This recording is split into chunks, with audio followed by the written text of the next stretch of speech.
ഇതിനിടയ്ക്ക് തനിക്ക് മാത്രം മനസ്സിലാകുന്ന രീതിയിൽ പ്രണയാർദ്രമായി നീണ്ടുവരുന്ന സാമിൻ്റെ നോട്ടങ്ങൾ അതവളെ കൂടുതൽ തരളിതയാക്കി കഴിഞ്ഞിരുന്നു. പരിപാടിയൊക്കെ കഴിഞ്ഞ് വീട്ടിലെത്തിയപ്പോഴേക്കും നന്ദി ക്ഷീണിച്ചു പോയിരുന്നു ശ്വേത.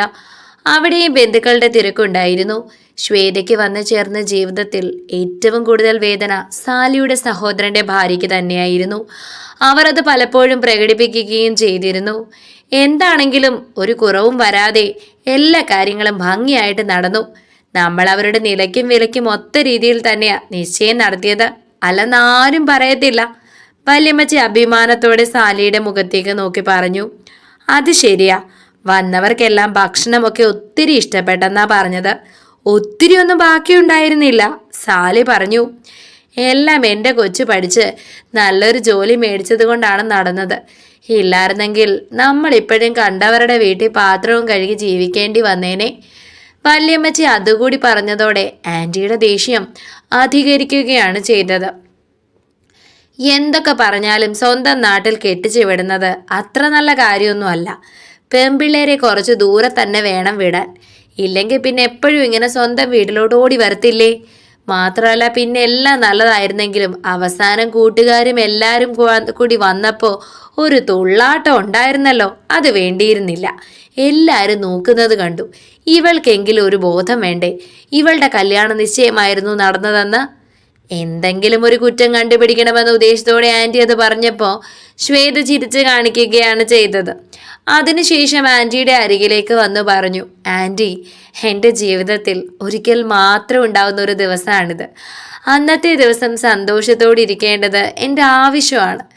എൻ്റെ സന്തോഷത്തിന് എന്താണോ വേണ്ടത് അത് വേണ്ടത് ഞാൻ ചെയ്യാൻ, അല്ലാതെ മറ്റുള്ളവർ എന്ത് വിചാരിക്കുമെന്ന് കരുതി ഞാൻ എൻ്റെ സന്തോഷം വേണ്ടെന്ന് വെച്ചിരുന്നേൽ ഇന്ന് എൻ്റെ ഈ ജീവിതത്തിൽ ഞാൻ ആഗ്രഹിച്ച ഒന്നും സംഭവിക്കില്ലായിരുന്നു. ഉദാഹരണത്തിന്, ഞാനന്ന് നഴ്സിങ്ങിന് പോവായിരുന്നെങ്കിൽ എൻ്റെ ജീവിതത്തിൽ ഒരു സന്തോഷം ഉണ്ടാവില്ലായിരുന്നു. കാരണം ആ ഫീൽഡിനോട് എനിക്കൊരു താല്പര്യം ഉണ്ടായിരുന്നില്ല. ഇഷ്ടമില്ലാതെ ജോലി ചെയ്യുമ്പോൾ നമുക്കൊരു സന്തോഷവും തോന്നില്ല. മറിച്ച് ഞാൻ ആഗ്രഹിച്ച കോഴ്സ് എടുത്ത് എനിക്കിഷ്ടപ്പെട്ട ജോലി ചെയ്തപ്പോൾ എനിക്കുണ്ടായ സന്തോഷം എത്ര ആണെന്നറിയോ? ആ ജോലിയിൽ ഉയരണമെന്ന് തോന്നി. അതേസമയം നിങ്ങളൊക്കെ പറഞ്ഞത് കേട്ട് ഞാൻ വേറെന്തെങ്കിലും ആയിരുന്നു പഠിച്ചിരുന്നതെങ്കിൽ കുടുംബത്തെ രക്ഷിക്കുവാൻ വേണ്ടി എനിക്ക് എന്തെങ്കിലും ഒരു ജോലി ചെയ്യണമെന്നേ തോന്നാറുള്ളൂ. ഇത് പക്ഷേ അങ്ങനെയല്ല, ഞാൻ കൂടി ഇഷ്ടപ്പെട്ട് ചെയ്യുന്ന ജോലിയാണ്. പിന്നെ ഞാൻ ഡാൻസ് കളിച്ചതിൻ്റെ പേരിൽ നാട്ടുകാർ പറയുമെന്നത് വേറൊരു വിഷയം കിട്ടുന്നത് വരെ അവരെന്തെങ്കിലുമൊക്കെ പറയായിരിക്കും. എൻ്റെ ഫ്രണ്ട്സൊക്കെ വന്നപ്പോൾ ഞാൻ എൻ്റെ സന്തോഷത്തിന് വേണ്ടി എൻ്റെ പ്രത്യേക ദിവസം മനോഹരാക്കിയപ്പോൾ എനിക്കൊരു സന്തോഷം കിട്ടി. എൻ്റെ സന്തോഷത്തേക്കാൾ വലുതല്ലല്ലോ മറ്റുള്ളവരുടെ വാക്കുകൾ. ഞാൻ പ്രാധാന്യം കൊടുക്കുന്നത് എൻ്റെ സന്തോഷത്തിനാണ്. ജീവിതത്തിൽ ഒരിക്കലും ഞാൻ ഒരാൾ പറയുന്നത് കേട്ട് എൻ്റെ അഭിപ്രായങ്ങളും എടുത്തിട്ടില്ല. പക്ഷെ എന്നോട് പറയാൻ എല്ലാവർക്കും അധികാരമുണ്ട്. ആൻറ്റിക്ക് പറയാം, വല്യമ്മച്ചിക്ക് പറയാം, സച്ചുവിന് പറയാം, നിങ്ങൾക്ക് എല്ലാവർക്കും പറയാം. കാരണം നിങ്ങളൊക്കെ എൻ്റെ സ്വന്തമാണ്. എൻ്റെ ജീവിതത്തിലെ അഭിപ്രായങ്ങളൊക്കെ നിങ്ങൾ പറയേണ്ടതാണ്. പക്ഷെ തീരുമാനം അതെൻ്റേതായിരിക്കും. കാരണം ജീവിതം എൻ്റേതാണ്. ആ ജീവിതത്തിന് എന്തെങ്കിലും സംഭവിച്ചാൽ വെളിയിൽ നിന്ന് കാണാൻ മാത്രമേ നിങ്ങൾക്ക് സാധിക്കൂ. നഷ്ടം സംഭവിക്കുന്നത് എനിക്ക് മാത്രമായിരിക്കും. ജീവിതത്തിലുള്ള ഓരോ തീരുമാനങ്ങളും ഞാൻ അത്രത്തോളം ആലോചിച്ചെടുത്തിട്ടുള്ളതാണ്. ഇതുവരെ ഒന്നും തെറ്റിയിട്ടില്ല. ചിലതൊക്കെ തെറ്റിപ്പോയതായി തോന്നിയിട്ടുണ്ട്. തെറ്റു പറ്റുമ്പോൾ അത് തിരുത്തി മുൻപോട്ട് പോകാൻ കഴിയുന്നതും ഒരു വലിയ കാര്യമല്ലേ? പിന്നെ സ്വന്തം വീട്ടിലേക്ക് കല്യാണം കഴിഞ്ഞ് ഓടി വരുന്ന ആൻറ്റി പറഞ്ഞോളൂ, സ്വന്തം വീട്ടിലല്ലാതെ മറ്റെവിടേക്കാണ് എനിക്ക് പോകാൻ പറ്റുന്നത്? കല്യാണം കഴിഞ്ഞു എന്നതിൻ്റെ അർത്ഥം ഈ വീട്ടിൽ നിന്ന് എന്നെ പടിയിറക്കി വിട്ടു എന്നല്ലല്ലോ. എനിക്കൊരു ഇണയെ കണ്ടെത്തി തന്നു എന്ന് മാത്രമാണ്. അല്ലാതെ കല്യാണം കഴിയുന്നതോടെ എൻ്റെ വീട്ടിൽ എനിക്ക് സ്ഥാനമില്ലെന്നാവുന്നില്ല. ഈ നാട്ടിലല്ല, ഇനി ഈ സംസ്ഥാനത്ത് നിന്ന് മാറ്റി കെട്ടിച്ചു വിട്ടാലും എനിക്ക് തോന്നുമ്പോഴൊക്കെ ഞാൻ എൻ്റെ വീട്ടിൽ വരും. അത്രയും പറഞ്ഞവൾ അകത്തേക്ക് പോയപ്പോൾ മുഖത്ത് അടി കിട്ടിയതുപോലെ നിൽക്കായിരുന്നു അവരോട് എന്ത് പറയണമെന്നറിയാതെ സാലിയും നിന്നു. വന്നവരൊക്കെ സമ്മാനം വലതും തന്നോടി. ആ ഒരവസരം മാറ്റാൻ എന്നതുപോലെ വല്യമ്മച്ചി ചോദിച്ചു. ആ അമ്മച്ചി, വന്നവരിൽ മിക്ക ആൾക്കാരും സ്വർണവും പൈസയും തന്നെയാ തന്നത്. എൻ്റെ സ്ഥിതി എല്ലാവർക്കും അറിയാമല്ലോ. അതുകൊണ്ട് എല്ലാവരും നന്നായി തന്നെ സഹായിച്ചു എന്ന് പറയുന്നതാ സത്യം. ഒന്നും വേണ്ടെന്ന് അവർ പറഞ്ഞെങ്കിലും അവൾക്ക് കൊടുക്കാനുള്ളത് കുറച്ചൊക്കെ ആയിട്ടുണ്ട്. മനസ്സമാധാനത്തോടെ സാലി പറഞ്ഞിരുന്നു. പിന്നെ നാത്തൂനും കൂടി വാ, കുറച്ച് ഇറച്ചിയും കറികളും ഒക്കെ ബാക്കിയുണ്ട്, അടുത്തുള്ള വീടുകളിലൊക്കെ കൊടുക്കാം. ഇല്ലെങ്കിൽ പിന്നെ അതൊക്കെ ഇരുന്ന് അഴുക്കാവും. നമുക്ക് വൈകിട്ടത്തേക്കും നാളെ രാവിലത്തേക്കുള്ള കുറച്ച് ഞാൻ മാറ്റി വെച്ചിട്ടുണ്ട്. ബാക്കി നമുക്കിവിടെ അടുത്തൊക്കെ കൊടുക്കാം, വന്നാട്ടെ. സാലി സ്നേഹത്തോടെ വിളിച്ചപ്പോൾ ഈ രംഗത്തിൽ നിന്നും രക്ഷപ്പെടാൻ പോകുന്നതാണ് നല്ലതെന്ന് അവർക്കും തോന്നിയിരുന്നു. മുറിയിലേക്ക് കയറിയതും കഥ കടിച്ചിട്ടിരുന്ന വസ്ത്രങ്ങളൊക്കെ ഉരിഞ്ഞ് ഒരു സാധാരണ നൈറ്റി എടുത്തിരിക്കുകയാണ് ആദ്യ ശ്വേത ചെയ്തത്. ഒറ്റയ്ക്കെല്ലാം മാറ്റാൻ തന്നെ ബുദ്ധിമുട്ടായിരുന്നെങ്കിലും ഓരോന്നായി അഴിച്ചു മാറ്റിയിരുന്നു. കുറച്ചധികം സമയം തനിക്കൊപ്പം ബാംഗ്ലൂരിൽ നിന്ന് വന്നവരും ദീപയും ഒക്കെ ഉണ്ടായിരുന്നു. അവസാനം എല്ലാവരും കൂടി ഇവിടെ നിൽക്കാൻ സ്ഥലമില്ലാത്തത് കൊണ്ടാണ് അവരെല്ലാം സാമിന്റെ വീട്ടിൽ പോയത്. നേരെ അവൾ ബാത്റൂമിലേക്ക് പോയി നല്ലൊരു കുളി പാസാക്കി. ശരീരത്തിലേക്ക് തണുത്ത വെള്ളം വീണപ്പോൾ തന്നെ പകുതി ആശ്വാസം അവൾക്ക് തോന്നിയിരുന്നു. തിരികെ വന്നതും കട്ടിലിരുന്നു കൊണ്ട് ജനൽ തുറന്നു. ശേഷം ആകാശത്തിലെ താരകങ്ങളെ നോക്കി കുറച്ചു നേരം ഇരുന്നു. പുറത്തെ കാഴ്ചകളിൽ ദൃഷ്ടിയൂന്നി ഇങ്ങനെ ഇരിക്കുന്നത് ഇടയ്ക്ക് പതിവാണ്. അപ്പോഴൊക്കെ ചിന്തകളിൽ അവനും കടന്നു വരാറുണ്ട്. പൊയ്പോയ കാലത്തിന്റെ ഓർമ്മപ്പെടുത്തലുകളിൽ അവനായി ഒരു താൾ തന്നെ മാറ്റി വെച്ചിട്ടുണ്ടല്ലോ. ഒന്നോ ഒരിക്കൽ വരണ്ടുപോയ തൻ്റെ ഹൃദയം വീണ്ടും തളിർത്തതും പൂത്തതും അവന് വേണ്ടിയായിരുന്നല്ലോ. അവനാകുന്ന മഴ തൻ്റെ ആന്തരാത്മാവിനെ നനയ്ക്കുകയായിരുന്നു. അവൻ്റെ അസാന്നിധ്യത്തിൽ താൻ അനുഭവിക്കുന്ന ഒരു സന്തോഷമുണ്ട്. ഏറെ ആഗ്രഹിച്ച് എന്തോ സ്വന്തമാക്കി ഒരുവളുടെ സന്തോഷം. പെട്ടെന്ന് വലങ്കയിലെ മോതിരവിരലിലേക്ക് നോട്ടമെത്തി. എന്നോ ഒരിക്കൽ ഇത്രയും സൗകര്യങ്ങളില്ലാത്തൊരു വീടിന്റെ കുടിസുമുറിയിലിരുന്ന് ആകാശത്തിലെ നക്ഷത്രങ്ങളെ നോക്കി ഒരു പാവം രാജകുമാരനെ സ്വപ്നം കണ്ട ഒരു പാവം പെൺകുട്ടി. അവൻ അവളുടെ സ്വന്തമാകുന്നതും അവളെ വിവാഹം കഴിക്കുന്നതുമാണ് സ്വപ്നം കണ്ടത്. അന്ന് ആ രാജകുമാരൻ അവൻ്റെ മുഖമായിരുന്നു. ആ പെൺകുട്ടിക്ക് തൻ്റെയും. ഇന്ന് ആ സ്വപ്നം സാക്ഷാത്കരിച്ചിരിക്കുന്നു. ഡയമണ്ട് പതിപ്പിച്ച കല്ലുകൾക്കിടയിൽ സാമെന്ന വൈറ്റ് ഗോൾഡിൽ തീർത്തിരിക്കുന്ന പേര്, തൻ്റെ ഹൃദയഭിത്തിയിൽ എന്നോ താൻ പകർത്തി എഴുതിയ പേര്. ഇന്നവൻ്റെ പാതി അവകാശം താൻ നേടിയിരിക്കുന്നു. നാളെ പുലരുമ്പോൾ ഇതൊന്നും ഒരു സ്വപ്നമാവരുതെന്നാണ് ഇപ്പോൾ അവൾ പ്രാർത്ഥിക്കുന്നത്. കാരണം അവൻ അത്രമേൽ ഇന്നും അവൾക്ക് കയ്യെത്താൻ പറ്റാത്ത ദൂരത്തിലാണ്. തൻ്റെ സ്നേഹം അവൻ അംഗീകരിക്കുമെന്ന് ഒട്ടും പ്രതീക്ഷയുണ്ടായിരുന്നില്ല. പ്രതീക്ഷകളില്ലാതെ പ്രണയിക്കുന്നതാണ് നല്ലതെന്ന് പലപ്പോഴും അവൾക്ക് തോന്നിയിട്ടുണ്ട്. ഒരുപക്ഷെ നഷ്ടപ്പെട്ടാൽ പോലും വലിയ ദുഃഖം തോന്നില്ല. വിദൂരമായ പ്രതീക്ഷ പോലും ഇല്ലാത്തതിനാലാണ് അവൻ തൻ്റെ സ്വന്തമായ നിമിഷം തനിക്ക് അത്രമേൽ അതിശയം വന്ന് മൂടുന്നത്. പെട്ടെന്ന് ഫോൺ അടിച്ചു. ഡിസ്പ്ലേയിൽ നോക്കിയപ്പോൾ ആകാശത്തെ താരകത്തേക്കാൾ പ്രകാശപൂരിതമായി അവളുടെ മുഖം. ഹലോ. ഒരു പ്രത്യേക ഉത്സാഹത്തോടെ അവൾ ഫോൺ എടുത്തു. എൻ്റെ വുഡ് ബി എന്തു ചെയ്യുവാണ്? ഒരു കുസൃതിയോടെ അവൻ ചോദിച്ചു. വുഡ് ബി ഇവിടെ ക്ഷീണിച്ച് ഫിയാൻസിയെ സ്വപ്നം കണ്ട് കിടക്കുകയായിരുന്നു. പെട്ടെന്ന് അവനിൽ നിന്നും ഒരു പൊട്ടിച്ചിരി കേട്ടിരുന്നു. അതിന് താളമേകുന്നത് പോലെ ഒരു ചിരി അവളും നൽകി. ആകെപ്പാടെ ക്ഷീണിച്ചിട്ടുണ്ടല്ലേ, ബന്ധുക്കളുടെ വരവുമൊക്കെ ആയിട്ട്? അവൻ ചോദിച്ചു. സത്യം പറഞ്ഞാൽ എൻഗേജ്മെൻ്റ് എന്നൊക്കെ പറയുന്നത് ഇത്രയും ബോറ് പരിപാടിയാണെന്ന് ഞാൻ ഇന്നാണ് മനസ്സിലാക്കിയത്. ആദ്യം തുടങ്ങുമ്പോൾ തൊട്ട് നമ്മളിങ്ങനെ ചിരിച്ചു നിൽക്കണം. അത് ഭയങ്കര ബോർ ഏർപ്പാടാണ്. എനിക്കെന്തോ അത് മാത്രം അത്രയ്ക്ക് അങ്ങോട്ട് രസിച്ചില്ല.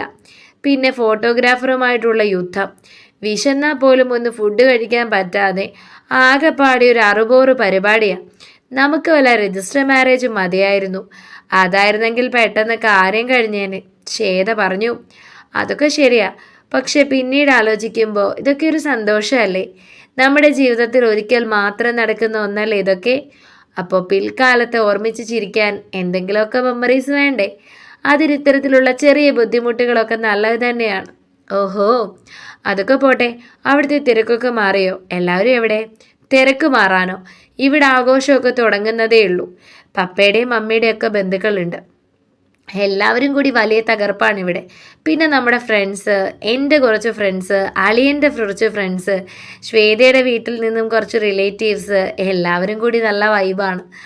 ആഘോഷങ്ങളൊക്കെ തുടങ്ങുന്നതിന് മുമ്പ് തന്നെ ഒന്ന് വിളിച്ചതാ. പിന്നെ ചിലപ്പോൾ വിളിക്കാൻ സമയം കിട്ടില്ല. അങ്ങനെ ഒരുപാട് ആഘോഷിക്കണ്ട കേട്ടോ, ശ്വേത പറഞ്ഞു. ഡ്രിങ്ക്സിൻ്റെ കാര്യമാണോ ഉദ്ദേശിച്ചത്?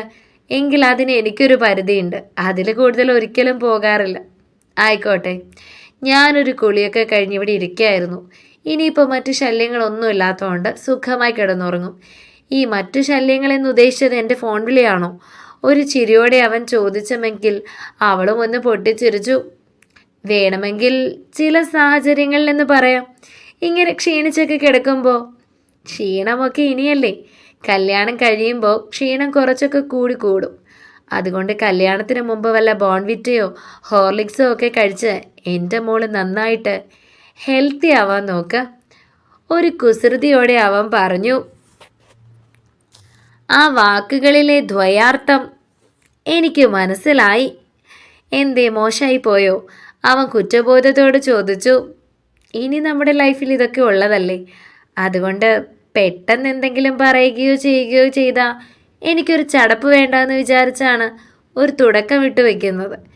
ഇത്തരം കാര്യങ്ങളൊക്കെ പറയുമ്പോൾ അങ്ങനെയൊരു ചമ്മലുണ്ട്. അല്പം മടിയോടെ അവൻ പറഞ്ഞു.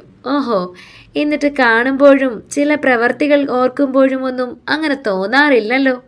ഒരു തമാശയോടെ അവളും ചോദിച്ചു. അതു പിന്നെ തന്നെ കണ്ടു കഴിഞ്ഞാൽ പിന്നെ മറ്റെന്തൊക്കെയാ തോന്നുന്നത്. അപ്പോൾ പിന്നെ ചമ്മലൊന്നും ഒരു വലിയ വിഷയമല്ലാതാവും. പിന്നെ തൻ്റെ കണ്ണിലേക്ക് നോക്കിയാൽ ഞാനെല്ലാം മറന്നുപോകും. കാരണം അവിടെ മുഴുവൻ എന്നോടുള്ള ഇഷ്ടം മാത്രമാണ്, എനിക്ക് നൽകാനുള്ള പ്രണയം മാത്രമാണ്, അല്ലേ? കാതരമായ ശബ്ദത്തോടെ അവൻ പറഞ്ഞു. പിന്നല്ലേ, ഒരു 100 സ്വപ്നങ്ങളുണ്ട് എനിക്ക് പങ്കുവയ്ക്കാൻ. ഇത്രയും കാലങ്ങളായി ഞാൻ മനസ്സിൽ കൊണ്ട് നടന്ന് വീർപ്പ് മുട്ടുന്ന ഇഷ്ടത്തിൻ്റെ ഒരു വലിയ കൂടാരം തന്നെയുണ്ട് ആ മുൻപിൽ തുറക്കാൻ. അതുകൊണ്ടാവും എനിക്ക് കാണുമ്പോൾ ആ ചമ്മലൊന്നും തോന്നാത്തത്. പ്രണയം മാത്രമേ തോന്നാറുള്ളൂ. ഒരു ജീവിതകാലം മുഴുവൻ നമുക്ക് മുൻപിൽ ബാക്കിയുണ്ട്. പ്രണയം നുകരാനും തമ്മിൽ പകരാനും ഒന്നു ചേരാനും. പ്രണയത്തോടെ അവൻ പറഞ്ഞപ്പോൾ അവളുടെ ചുണ്ടിൽ നാണത്തിൻ്റെ ഒരു പുഞ്ചിരി മുട്ടിട്ടിരുന്നു. ഇനി ഒരുപാട് നേരം സംസാരിച്ചാൽ ഞാൻ കുറച്ച് റൊമാൻറ്റിക്കായി പോകും. പിന്നെ എനിക്ക് തന്നെ കാണണമെന്ന് തോന്നും. താൻ രാത്രി റിസ്ക് എടുത്ത് പുറത്തിറങ്ങി വരേണ്ടി വരും. വെറുതെ എന്തിനാ ഈ രാത്രിയിൽ റിസ്ക് എടുക്കുന്നത്? ആരെങ്കിലും കണ്ടാൽ വിചാരിക്കും ഞാൻ അത്രയ്ക്ക് കൺട്രോൾ ഇല്ലാത്ത ഒരാളാണെന്ന്. അതുകൊണ്ട് തൽക്കാലം മോള് പോയി കിടന്നുറങ്ങുക, നമുക്ക് നാളെ സംസാരിക്കാം. ശരി, ഗുഡ് നൈറ്റ്. ചെറു ചിരിയോടെ അതും പറഞ്ഞവൻ ഫോൺ കട്ട് ചെയ്തിരുന്നു. വിവാഹ നിശ്ചയം കഴിഞ്ഞതും 2-3 ദിവസങ്ങൾ കൂടി കഴിഞ്ഞപ്പോൾ ശ്വേതയ്ക്ക് തിരിച്ചു പോകേണ്ട സമയമായിരുന്നു. കുറച്ച് ദിവസങ്ങൾ കൂടി നിൽക്കാൻ അവൾ നോക്കിയെങ്കിലും അർജൻറ്റായി തന്നെ ഓഫീസിലെത്തേണ്ട ആവശ്യമുള്ളതുകൊണ്ട് ശ്വേത തിരിച്ചു പോകാൻ തീരുമാനിച്ചു. സാമിന് കുറച്ച് ദിവസം കൂടി അവധിയുണ്ട്. മാത്രമല്ല വിവാഹത്തിൻ്റെ കാര്യങ്ങൾ കൂടി കരക്കടുപ്പിച്ചതിന് ശേഷം മാത്രമേ അവന് പോകാൻ സാധിക്കുകയുള്ളൂ. വീട്ടിൽ നിന്നും ആവശ്യമുള്ള സാധനങ്ങളൊക്കെ ഒരു ചെറിയ ബാഗിലാക്കി പാക്ക് ചെയ്താണ് അവൾ പോകാനായി തീരുമാനിച്ചത്. കാരണം ഉടനെ തന്നെ തിരിച്ചു വരേണ്ടതാണ് വിവാഹ ആവശ്യങ്ങൾക്ക് വേണ്ടി. വീട്ടിൽ നിന്നും അവളെ റെയിൽവേ സ്റ്റേഷനിൽ കൊണ്ടാക്കാനായി വന്നത് സാം തന്നെയായിരുന്നു. അമ്മച്ചിയോടും വല്യമ്മച്ചിയോടും ഒപ്പം സാമിൻ്റെ വീട്ടിലും കയറി പറഞ്ഞതിന് ശേഷമാണ് അവൾ ബാംഗ്ലൂരിലേക്ക് യാത്ര തിരിച്ചത്. അങ്ങോട്ടുള്ള യാത്രയിൽ പതിവിൽ നിന്നും വിഭിന്നമായി 2 പേരും മൗനത്തിലായിരുന്നു. അന്ന് നാട്ടിലേക്ക് വന്ന ദിവസം ഓർക്കുന്നുണ്ടോ? ഞാനാണെങ്കിൽ തൻ്റെ മനസ്സിൽ എന്താണെന്നറിയാതെ ഒരു വല്ലാത്ത മൂഡിൽ. എങ്ങനെ തുറന്നു പറയുമെന്നുള്ള കൺഫ്യൂഷൻ. ഡ്രൈവിങ്ങിനിടയിൽ അവളുടെ മുഖത്തേക്ക് നോക്കി അവൻ പറഞ്ഞു. ഒരു ചെറിയ പുഞ്ചിരി മാത്രമാണ് അവൾ അതിന് നൽകിയത്. നമ്മൾ ഒട്ടും പ്രതീക്ഷിക്കാത്ത കാര്യങ്ങൾ നമ്മുടെ ലൈഫിൽ സംഭവിക്കുന്നതെന്ന് പറയുന്നത് എത്ര ശരിയാ. ഈ തിരിച്ചുവരവിൽ ഞാൻ ഒരിക്കലും വിചാരിച്ചിരുന്നില്ല തിരിച്ചു പോകുമ്പോൾ എൻ്റെ വിവാഹ നിശ്ചയം കഴിഞ്ഞിട്ടുണ്ടാവുമെന്ന്. അതും എനിക്ക് അത്രമേൽ പ്രിയപ്പെട്ട ഒരാളുമായി. ചെറുചിരിയോടെ അവൾ പറഞ്ഞപ്പോൾ അവളുടെ കൈത്തണ്ടയ്ക്ക് മുകളിൽ അവൻ കൈകൾ വെച്ചിരുന്നു. പിന്നീട് യാത്ര തീർന്നത് വരെ ആ കൈച്ചൂട് അവൾ അറിയുന്നുണ്ടായിരുന്നു. ഇടയ്ക്ക് ഭക്ഷണം കഴിച്ചു കഴിഞ്ഞ് റെയിൽവേ സ്റ്റേഷന് മുമ്പിലേക്ക് എത്തുന്നതിന് കുറച്ചു മുൻപായി ഒരു തണൽ മരത്തിൻ്റെ അരികിലായി അവൻ വണ്ടി നിർത്തി. മനസ്സിലാവാതെ അവൾ അവൻ്റെ മുഖത്തേക്ക് നോക്കി. ഞാൻ അവിടേക്ക് വരണമെങ്കിൽ ഇനി ഒരാഴ്ച കൂടി എടുക്കും. താനിവിടെ ഉണ്ടല്ലോ എന്നുള്ളൊരു ആശ്വാസമുണ്ടായിരുന്നു എനിക്ക്. ഇനിയിപ്പോൾ പെട്ടെന്ന് ആഗ്രഹിച്ചാൽ കാണാൻ പറ്റുന്ന ദൂരത്തല്ലല്ലോ. അപ്പോൾ പിന്നെ അവിടെ ചെല്ലുമ്പോൾ എന്നെ ഓർക്കാൻ എന്തെങ്കിലും വേണ്ടേ? ഒരു കുസൃതിയോടെ അവൻ ചോദിച്ചു. അവളുടെ മുഖം നാണത്താൽ നിറഞ്ഞു. അവൾക്കൊന്ന് ചിന്തിക്കാൻ പോലും അവസരം കൊടുക്കാതെ അവൻ അവളുടെ മുഖത്തിനരികിലേക്ക് എത്തിയിരുന്നു. അവൻ്റെ നിശ്വാസം മുഖത്ത് തട്ടിയപ്പോൾ ഒരു നിമിഷം അവൾ സ്വയം മറന്നു പോയിരുന്നു.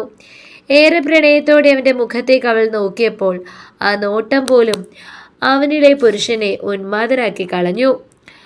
അവളുടെ ഇടുപ്പിൽ മുറുകി അവൻ്റെ കൈകൾ അവളെ അവനിലേക്ക് അടുത്തു പിടിച്ചു.